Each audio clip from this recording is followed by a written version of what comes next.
Hello जी, अस्सलाम वालेकुम boys and girls, ladies and gentleman. Series की चौथी वीडियो मैंने कहा फ़ौरन ही बिस्तरा डाल दें, चूँकि देर नहीं करनी है। अच्छा, बहुत से लोगों ने एक क्रॉक एग्ज़ाम है जो कि मेडिकल और डेंटिस्ट्री से रिलेटेड है, उसके बारे में पूछा हुआ था, तो मैंने कहा उस चीज़ को भी एक्सप्लेन कर दें ज़रा अच्छे तरीके से। और उससे पहले 2 से 3 क्वेश्चंस थे। स्टूडेंट्स ने पूछा था कि जनवरी इनटेक KNMU खर्क नेशनल मेड यूनी की हो रही है कि नहीं हो रही है। फ्रॉम लास्ट 3 ईयर्स हो रही है, उससे पहले नहीं होती थी, ठीक है। और होप सो इस साल भी हो जाएगी इंशाल्लाह। और अब नेक्स्ट एक और क्वेश्चन था, एक क्वेश्चन था लैंग्वेज से रिलेटेड। बहुत बार एक्सप्लेन कर चुका हूँ, या एक जनरल सा एक पॉइंट है। देखें, हमारा जो एरिया है खाकिव, ये यूक्रेन के ईस्टर्न रीजन में है, रशिया के साथ है। इधर नेटिव लैंग्वेज रशियन है, लेकिन गवर्नमेंट की लैंग्वेज यूक्रेनियन है। एट दैट टाइम जब हम आए थे, या मेरे से सीनियर्स आए थे, तो रशियन सिखाई जा रही थी। इवन हमने यूनिवर्सिटी में रशियन सीखी थी, यूक्रेनियन भी सिखाई थी, हमने फोकस नहीं किया क्योंकि एरिया में लोकली रशियन चल रही थी।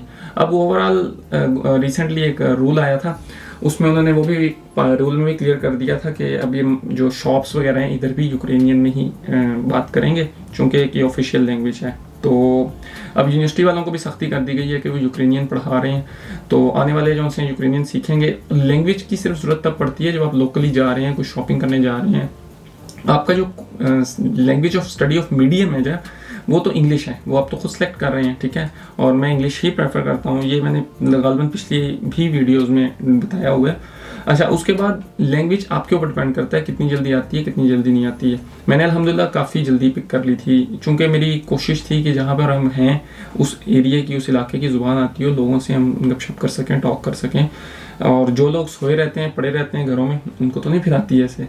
खैर, समहाउ आप सीख ही जाते हैं। अच्छा, जो क्रॉक से रिलेटेड क्वेश्चन आ गया ना, क्रॉक आता है 3rd ईयर के बाद।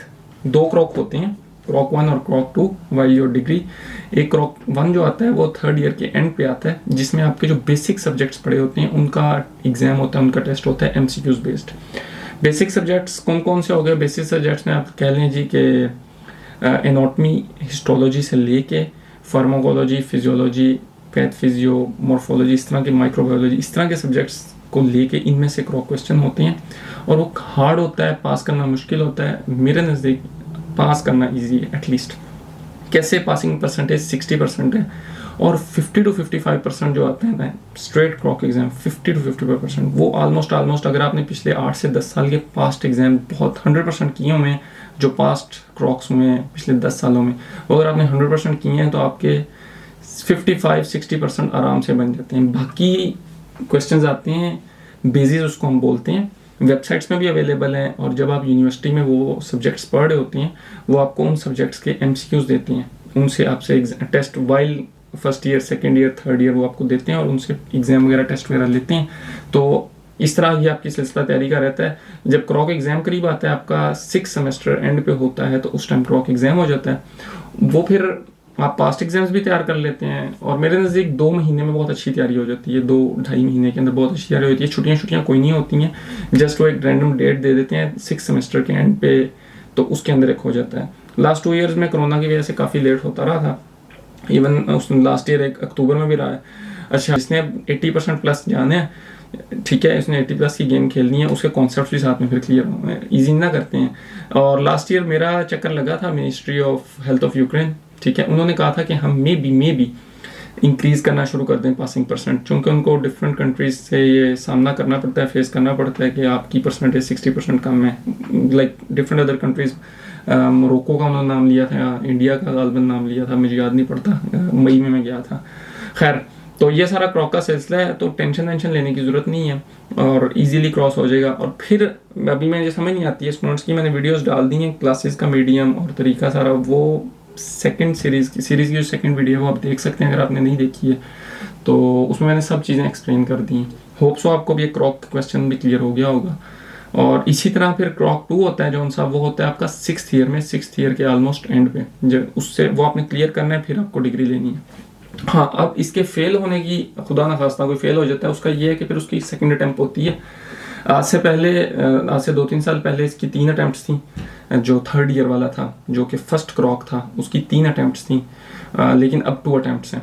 और पासिंग परसेंटेज पहले 61 के करीब थी, अब 60 कर दिया उन्होंने। फिर क्रॉक 2 का, उसकी पहले 2 अटैम्प्ट्स थी, नहीं उसकी एक ही अटैम्प्ट रही है, और वो अब लास्ट ईयर, ये इस ईयर जो भी पिछले भी प्रीवियस गुजरा है, उसकी 2 अटैम्प्ट्स हुई हैं। वो मे बी वो भी क्रॉक 2 की भी 2 अटैम्प्ट्स कर दें।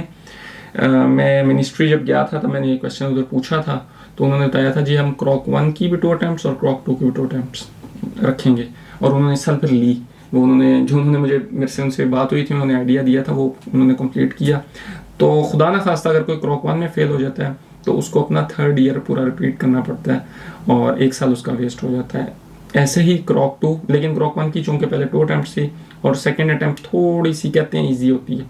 फिर क्रॉक 2 की पहले एक ही अटैम्प्ट थी, जो फेल हो जाता था उसका 1 साल फिर ज़ाया हो जाता था, और अब उन्होंने उसकी 2 अटैम्प्ट्स कर दी हैं और थोड़ा सा फिर क्रॉक अटैम्प्ट 2 कहते हैं ईजी कर देते हैं।